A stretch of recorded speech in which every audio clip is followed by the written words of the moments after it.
Hey people, it's Nas talking. Now you can see the title, which is basically choosing entertainment over freedom, and the whole purpose of this commentary is based on something I saw on Instagram where some person was ranting about when someone had asked him, "Oh, are you gonna watch the game, man? With all the things that we've got going on, you gonna watch the game?" I mean, and it's something that's become very relevant. I mean, I've seen this time and time again, even people who supposedly are pro-black saying, well, I watched the game. I mean, there was a YouTuber who admitted recently that he watched it. I don't want to name them. I'm not here to shame people. We all make mistakes. But, and you see them. And the NFL have come out more than once and have shown how they feel towards black people. They don't give a damn what it is, whether it's police murdering people, whether it's the poverty or the inequality. They don't care. If you speak up, you are going to have a problem. But if you are someone who has domestic violence, if you have killed people, if you kill people but you manage to get out of that sentence, you can come back. But speak up for black people. And it's not just the NFL, it's the NBA. I mean, I was just seeing a post which was talking about some basketball player back in the 1990s who just handed George Bush a letter explaining the problems in the black community. And just to that meeting, he was blackballed from every NBA game. Nothing radical, nothing like standing up on like Mahmoud Abdul-Rauf, who refused to stand for the national anthem. Or was it the flag or whatever? And for that, he got blackballed from every NBA team. So they're showing you they are actively anti-black. This isn't even about PR or losing a certain segment of their audience. This is all about keeping black people in place.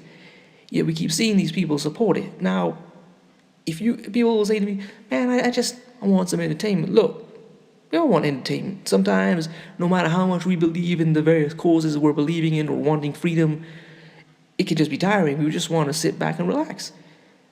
But if you cannot give up a game in the interest of freedom, how are you going to get freedom? Okay, I mean, if you say, you want to be entertained, so why don't you just play some actual basketball? It's better for you. You can meet up with your friends and go to a court and play. Why don't you go hiking? Why don't you play some games if you don't want to leave the house? Some computer games. Just play them. Read a book. Go see a movie. Some people might live in these cities where there's a lot of good stuff to go. I mean, some people live in New York City, but they've never seen any of the great things around there. If you live in a place like that, instead of wanting to go see a game, just go see the town you live in. Or go learn a language. There's so many things you can do with your time. I mean, I personally have had to make sacrifices because there's just some things that I can't support. I mean, you can't boycott everything.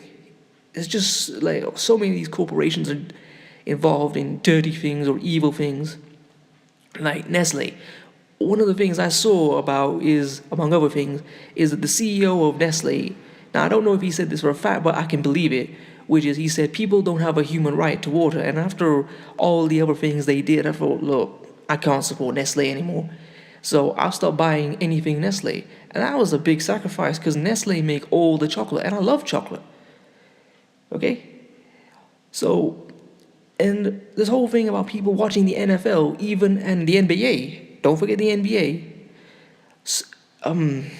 even though they're actual and their implied and expressed racism, it sort of backs up what Kanye West was saying. Now, I didn't like what Kanye West said. I think that there was some despicable motives when he said that. But when you think about it, there is some truth to what he said, that people choose oppression. When you're choosing to support these people who are actively anti-black, are you not choosing oppression? Anyway, I don't want to make this go on too long, but there's something I wanted to add in because I just posted this on my Instagram, so I thought I'll say it here. Now, some persons, if you hear this every now and then, a black person will say, you keep hitting this up with this intellectual, this writer, this historian. who will explain the system of racism and white supremacy, but what does it do? I already know I live in a racist system. So I want to give you this kind of scenario to help you understand. Imagine you're in a room surrounded by mist. You can't see your hand in front of your face. And you just get punched out of nowhere. And then the person just disappears back into the mist. The mist represents ignorance. When you're no longer ignorant, then you can defend yourself. Anyway, please comment, rate, share, and subscribe.